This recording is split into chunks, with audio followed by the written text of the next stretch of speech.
Well, if you are in midlife and if you are married, listen up. You need this resource. I've got a new free guide, and it's called He Doesn't Get It Yet: How to Help Him See What You're Carrying Without Starting Another Fight. This free guide is going to help you identify what's really weighing on you, the invisible and the visible. It's going to help you understand why he hasn't noticed and why that's not entirely his fault. It's going to help you find language that helps him see what he's been missing. And it's going to help you start a conversation that might actually lead to real change. Because if your marriage feels like it's on life support, I want you to know that most husbands, they actually do want to show up for their wives. They just don't know how. They're still operating from the old playbook, and no one has even told them it's outdated. You can grab this free guide at Midlife Marriage's free guide, or check the show notes on this episode.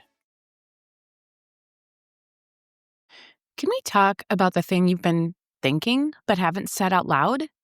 The thing that makes your stomach drop when it crosses your mind at 2 a.m. The question that feels too scary, too final, too real to even whisper. What if I don't even love him anymore? Maybe you've been wondering this for weeks, maybe months. Maybe it hit you out of nowhere last Tuesday when he walked in the door and you felt nothing. Not anger, not warmth, just empty. And now you're terrified because what does that mean about you, about your marriage, about the life you've built? We're unpacking this in this episode, which is part 1 of 10 episodes in this series called Marriage Conversations Midlife Besties Are Having, but Afraid to Say Out Loud. So let's dive in.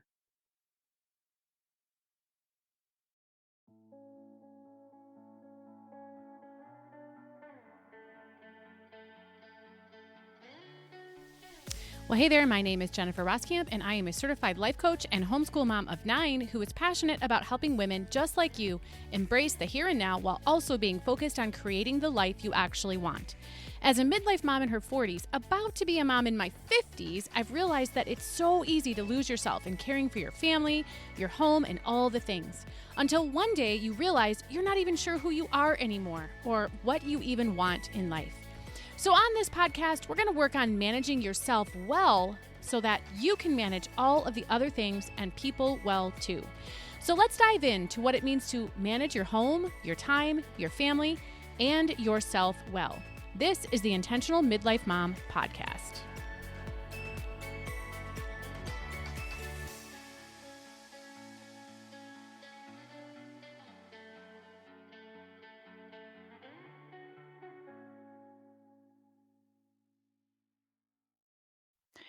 I remember the first time a client said this to me. We were a few weeks into our coaching together. She'd been working on her morning routine, her mental clutter, her capacity.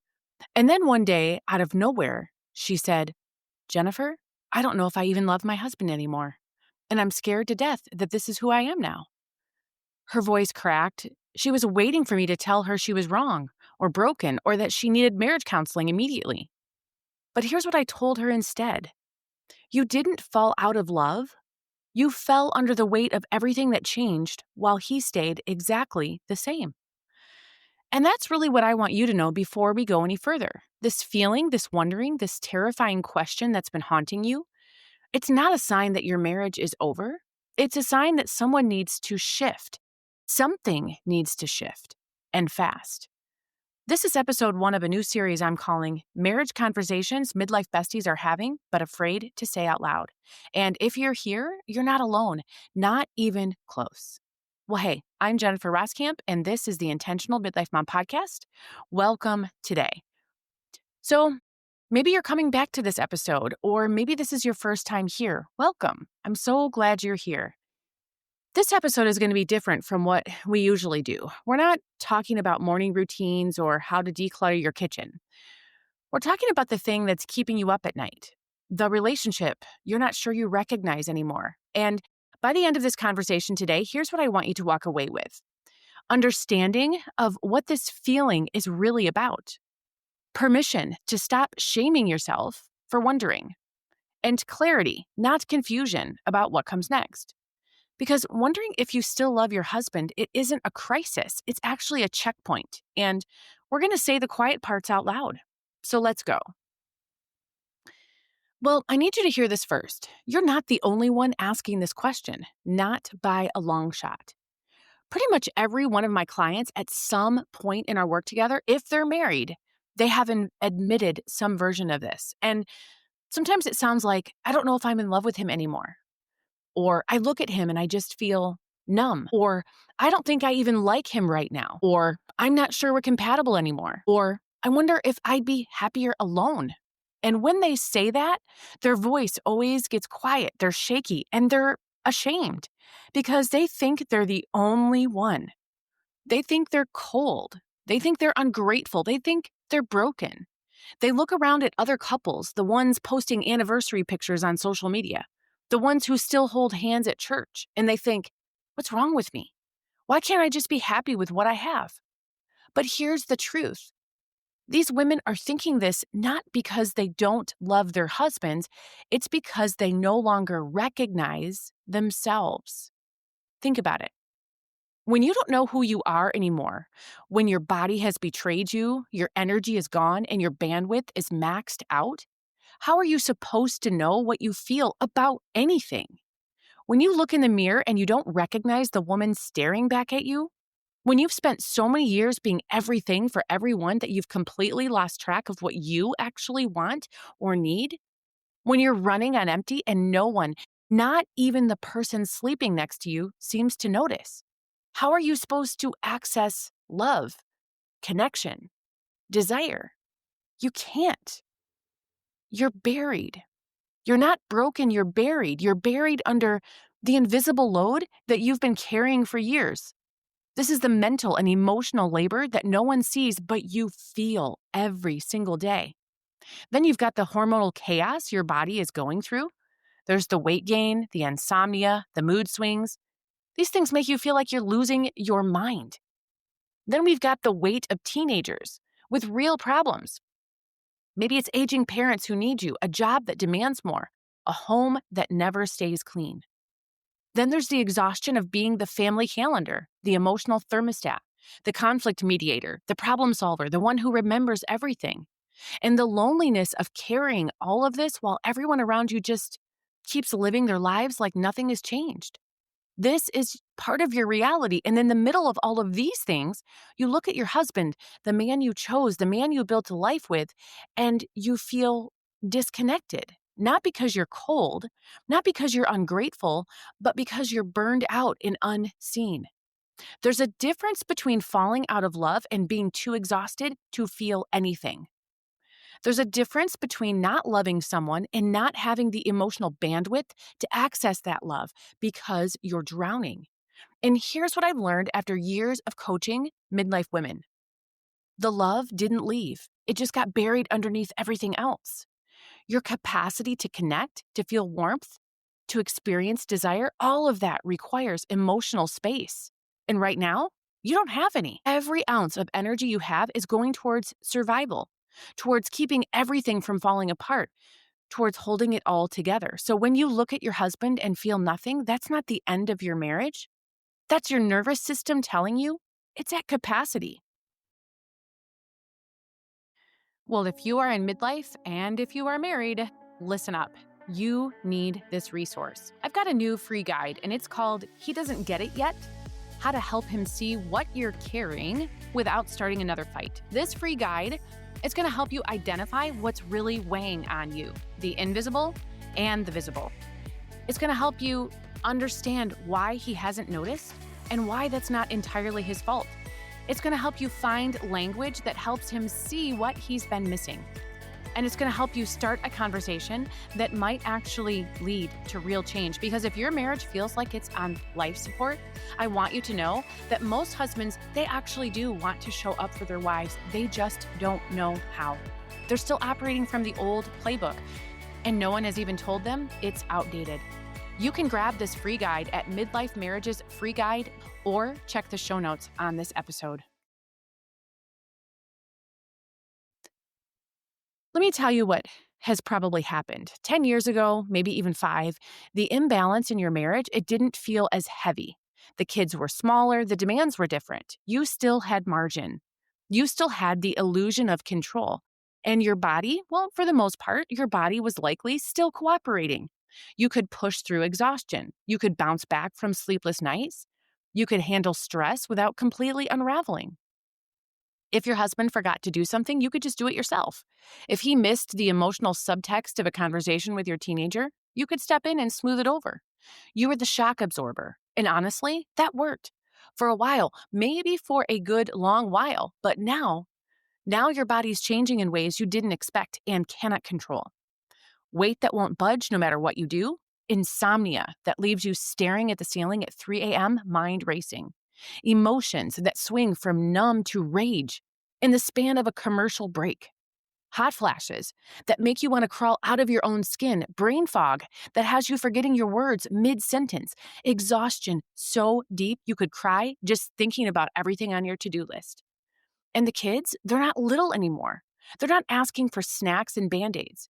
They're teenagers with real problems or young adults who are struggling, and you can't fix it for them with a hug, with a pep talk, or with anything. You're worried about their mental health, their choices, their futures. You're lying awake at night wondering if they're going to be okay, if you did enough, if you said the right thing, or if you completely screwed it all up. You're managing everyone's feelings, theirs, yours, your husband's, while you get shoved to the back burner again. And in the middle of all of this, your husband is still doing what he's always done.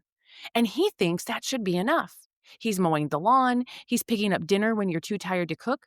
He's handling his areas, the garage, the cars, the yard work. And when you tell him you need more, he says, "But I am helping. I just mowed the lawn. I picked up dinner last night. What more do you want from me?" And you want to scream because here's the thing. He's operating like nothing has changed. He hasn't had to adapt. He hasn't had to stretch. He hasn't had to evolve, at least not the same way, because you absorbed the change. You compensated for it. Let me give you an example from my own life. There was a season not that long ago where I was completely burned out. I teach women boundaries. I preach self-care. I coach women on how to not overfunction. And I ignored all of it because my family was tuned out and I was exhausted from the constant pushback, from asking for help and getting excuses, from trying to explain what I needed and being met with defensiveness or blank stares. So I just did it. I did it all because it felt easier than fighting, easier than the rejection of asking for help and not getting it. And my husband, he had no idea because I kept functioning. I kept smiling. I kept showing up until I couldn't do it anymore. And when I finally broke down and told him how burned out I was, do you know what he said? "I had no idea you seemed fine." That's what midlife marriage looks like for so many women. You grow, you stretch, you adapt because you have to. And he stays the same. Not because he's a bad guy, but because he doesn't have to change. Because you've been absorbing all the changes for him. And now, the gap between who you've become and who he still thinks you are feels impossibly wide. He thinks you're angry. You're actually exasperated. He thinks you're bitter. You're actually buried. He misreads your quiet as coldness. He doesn't get curious. He just pulls back because he doesn't know what else to do. And when you try to explain what you're carrying, he hears criticism. He gets defensive. He shuts down. Or worse, he says, "You've changed." And you know what? He's right. You have changed because you had to. Your body changed. Your kids changed. Your capacity changed. The weight of life changed. Everything changed. And you adapted. You evolved. You grew. But he hasn't noticed why. He hasn't asked what life has been like for you. He hasn't said, "What do you need from me that you're not getting?" He hasn't gotten curious about the load you're carrying or the weight you're holding. He just keeps doing what he's always done and wonders why it doesn't feel like enough anymore. And here's the truth. It's not enough anymore. Not because he's failing, but because the load grew up and the partnership didn't. Here's the truth bomb you need to hear. She doesn't just want him to do more.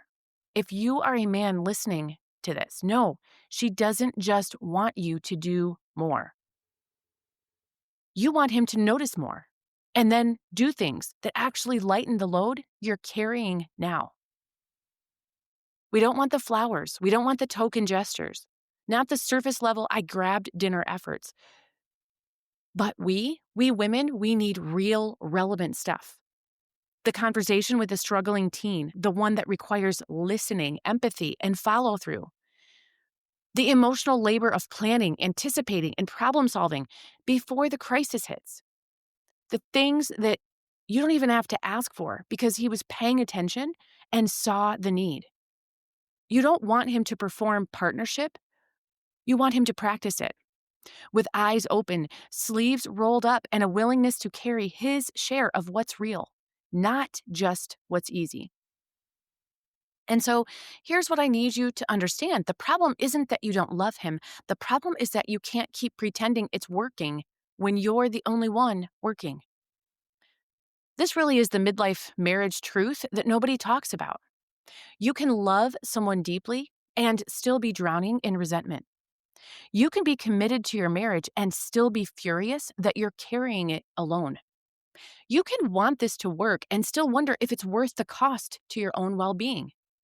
Because love doesn't survive on good intentions and surface level effort. It survives on partnership, on seeing, on sharing, on showing up for the weight that's actually being carried, not just the weight that's visible. And so, right now, you don't need romance. You need redistribution. Let me say that again because this is so important. You don't need date nights and flowers. You need someone who says, I see how tired you are. What can I take off your plate? You need someone who says, I know you're worried about our kid. Let's figure this out together. Or maybe, I didn't realize you were carrying all of that. I'm sorry. I want to help. Or maybe, what's one thing I could do today that would actually make your life easier? You need a partner who doesn't just react when you're at your breaking point. You need a partner who pays attention before you break, who notices when you're quiet and doesn't assume it's about him. You're sharp when you're withdrawing. You need him to notice. And instead of pulling back or getting defensive, get curious. What's going on? What are you carrying right now that I don't see? But here's what most people don't understand about midlife marriage. The marriage isn't failing. It's just breaking under the weight of old roles in a new season. Let me say that again. The thing about midlife marriages is that it's breaking under the weight of old roles in a new season. The partnership model that worked when the kids were little, it does not work anymore. Back then, the load was different. It was mostly visible. It was physical work. Diapers, bottles, bedtime routines, carpools. He could help with those things. He could see them. He could check them off. But now the load is invisible. It's the mental and emotional labor of worrying about whether your teenager is depressed or just moody, managing the family calendar and everyone else's schedules, which needs a full-on color-coded spreadsheet. It's keeping track of who needs what when. It's being the emotional thermostat for the entire household. It's holding space for everyone's feelings while yours get ignored. It's planning for the future while managing the chaos of right now. It's carrying the weight of decisions that no one else even knows need to be made. And your husband, he doesn't see any of that, not because he's cruel or malicious, but because he's never had to carry it. So when he picks up dinner or mows the lawn, he genuinely thinks he's helping. He's doing his part. And maybe 10 years ago, that was enough. That was his part. But the roles that felt balanced when the kids were little are crushing you now because life got heavier. The kids got older. The problems got bigger. The emotional load grew up and the marriage didn't evolve with it. That's not a failing on your part. That's not a failing on his part. It's just a lack of awareness. He doesn't know what he doesn't know. He's still operating from the playbook of 10 years ago because no one told him the game has changed. And you've been too exhausted to explain it, too resentful to ask, too hurt that he hasn't noticed on his own. And so you keep carrying it and he keeps doing what he's always done. And the gap, it keeps widening. Until one day you wake up and you think things like, I don't even know if I love him anymore. But here's what I need you to hear. That thought, it's most likely not the end. It's the wake-up call. It's your heart saying, this has to change and I can't keep doing this. And this can actually be a gift because awareness is where change begins. You can't rebuild a partnership that's already working, but you can rebuild one that's broken. If and only if both people are willing to see what's truly happening. And here's the truth. You don't need to burn it all down. You need to rebuild it with clarity, honesty, and a willingness to redistribute the load. Not 50-50, because that's a myth and we all know it, but sustainable, realistic, honest about what you're each actually carrying and being willing to shift. Because right now, the weight isn't balanced, not even close. And love can't survive underneath that kind of pressure forever. So let's come back to that original question. What if I don't even love him anymore? Here's what I want you to consider. The fact that you're asking the question, it means that you care. And if you didn't truly love him, you wouldn't be agonizing over this. You wouldn't be lying awake at night wondering what's wrong with you. You wouldn't be listening to this podcast right now hoping to find an answer. You're here, you're searching. You're trying to figure out what's happening inside your heart. And that tells me and you something important. You're not done, you're just exhausted. And somewhere underneath the exhaustion, the resentment, the disconnection, there's still something. A memory of who you used to be together. A flicker of hope that maybe it doesn't have to stay like this. A quiet voice that says, I don't want to give up. I know it just has to be different. That question you're asking, the one that's keeping you up at night, it's not the end, it's the signal. It's your heart and everything inside your being saying, something needs to change. I can't keep doing this. I need to be seen. I matter too. And that signal is actually a good thing because it means that something inside you is waking up. It means you're not willing to disappear anymore. It means you're not willing to settle for a marriage where you're invisible, exhausted, and alone, even when you're not alone. And it means that it's time for a different kind of conversation, one that actually includes you. Not just your kids, not just the household, not just everyone else's needs, but you. A conversation that includes you, your exhaustion, your resentment, your needs, your breaking point. Because here's what I know from coaching hundreds of women through this exact season and being in this exact same season myself. Most marriages struggle, not because the love is gone, but because one person is tired of begging to be seen.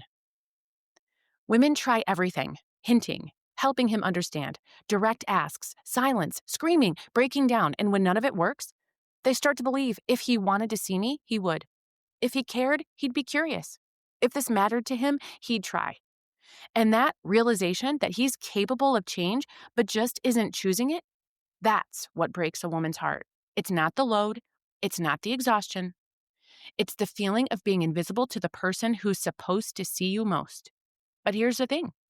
Most of the time, it's actually not indifference. It's obliviousness.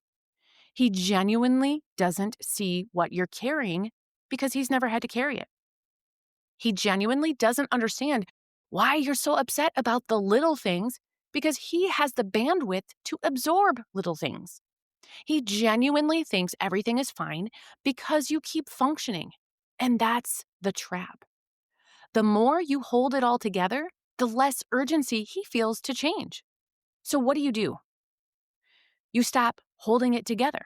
Not by having a breakdown, though sometimes that happens too, but by being honest, uncomfortably, vulnerably, messily honest. You say things like, I need you to know that I'm not okay, and I haven't been for a while. You need to say things like, I need you to know that the way we're doing this isn't working for me anymore. You need to say things like, I need you to know that I'm exhausted and lonely and something has to change. That's not a threat. You're not threatening, and you're not giving ultimatums. You're simply sharing the truth. And sometimes the truth is the only thing that wakes someone up. Now, will he hear it? Will he get it? Will he change? I can't promise that. But what I can tell you is this. You deserve to be seen, not because you earned it, but because you're his wife, his partner, the woman who's been holding his life together while her own falls apart. You owe it to yourself and honestly to him too, to give him the chance to understand what's really happening. Because most men, they're not mind readers, not even close. They're not even particularly observant when it comes to emotional nuances. But most of them, when they finally understand what's at stake, they try. Not perfectly, not immediately, but they try. And that's where hope lives. Not in perfection, not in him suddenly becoming a different person, but in awareness. in willingness, in showing up differently because he finally understands what you need. And here's what I've seen happen over and over again. When she finally finds the word to name what she's carrying and he finally has the awareness to see it, things start to shift. Not overnight, not magically, but slowly, steadily, in small ways that start to add up. And that numbness that you've been feeling, that disconnection, it starts to thaw. Because connection requires two things: being seen and being known. And right now, you're neither. But that can change. Here's what I know for sure: you don't need to start over. You just need to stop disappearing. You don't need to burn it all down. You need to rebuild it with clarity, honesty, and partnership. And that starts with language, with being able to say, hey, this is what I'm carrying. This is what I need. This is what has to change. But here's the hard part. Most of us don't have that language. We know we're exhausted. We know we're resentful. We know something's wrong. But when someone asks us, what do you need? We freeze because we've been so busy managing everyone else's needs that we've completely lost track of our own. And when we try to explain what we're carrying, it comes out wrong. It sounds like criticism, like nagging, like we're just angry all the time. And when he gets defensive, then we shut down and nothing changes. So we give up trying to explain, and resentment grows and the distance widens.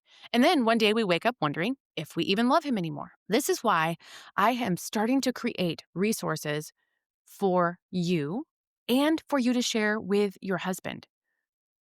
I've created something and it's called He Doesn't Get It Yet, and how to help him see what you're carrying without starting another fight. This is a resource that I've created, and when it's ready to go, we'll link it down in the show notes. Maybe you'll be listening to this episode and it will already be there. It's a short, practical guide, and it's grounded.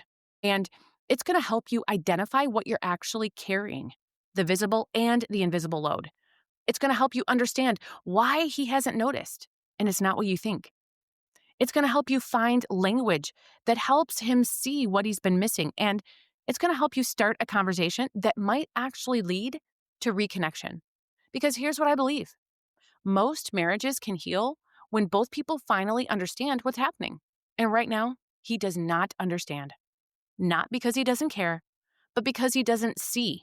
And I don't want you to spend another year, another month, another week wondering if you still love him, when the real question is, can we rebuild this marriage so I feel seen again? And the answer to that is yes, if both people are willing. You deserve to be seen. You deserve to be heard. You deserve a partner who shows up for you to see what you're actually carrying. And he deserves the chance to step up once he knows what that actually looks like. So check out the guide, read it, sit with it. And when you're ready, use it to start the conversation that might change everything. There is a bunch of resources that we are creating for you. I am creating these for you, and you will see these as these become available at midlifemarriages.com. Make sure you check the show notes below as well, because when we have that free resource for you, we'll link it there. Well, if you are in midlife and you are married and you find yourself asking the question, do I even want to be married anymore? Know that I've got an amazing resource for you. I've actually got two of them. I've created the Midlife Map for women and the Midlife Map for men. The Midlife Map for women is going to help you understand what's actually happening with you. We're talking about all of the physical, emotional, and all the changes that we women go through. And then there's the map for him. It's going to help you. It's going to give you the words to share with your husband about what is actually going on with you in a way that he can understand. It's going to help him know why mowing the lawn, it just isn't what you need anymore. What you need, it goes much deeper. Make sure you visit midlifemarriages.com to check out this amazing resource. Know that if this episode resonated with you, if you found yourself nodding along, crying alone in your car, or taking a screenshot to send to your therapist, send it to your midlife bestie, the one who always says she's fine, but you know she's not, the one who's been quietly withdrawn, and maybe the one who's been a little too sharp with her husband. She's been thinking the same thing as you have. You've even talked about it. She's been wondering the same questions. Maybe she just hasn't said it out loud yet. And maybe this episode will help her feel less alone too. Because that's what we're doing here. This is the first of 10 episodes in this series that's all about navigating midlife marriages because the playbook has changed and only one of you feels the weight of that. We're creating a space for conversations that midlife women are having in private, but really are too scared to say out loud. The hard ones, the messy ones, the ones that make us feel guilty or broken or ungrateful, but also these are the honest ones. The ones that might actually save our marriages by finally bringing the truth into the light. And so in the next episode, we're diving into he's still doing what he always does. So why does it feel so wrong now? And we're going to talk about how the invisible load grows up when your kids do, and why midlife marriages start to crack under the weight of old roles in a new season. Because here's the truth. He's not doing nothing. He's done what he's always done. But the load has changed. You changed. The needs changed. And the partnership didn't evolve along with these changes. And so we're going to unpack that. And I'm going to give you language for really what you've been feeling, but couldn't quite name. Until then, friend, give yourself permission to feel what you're feeling. You're not crazy. You're not cold. You're not broken. You're just ready for something different. And that's allowed. In fact, it's necessary because it's true. You can't keep living like this and you know it. So take a breath. Download the guide from the show notes and start believing that change is possible. Not because your marriage is perfect, but because you're finally ready to stop pretending that it is. And when you stop pretending, that's when the real healing can begin.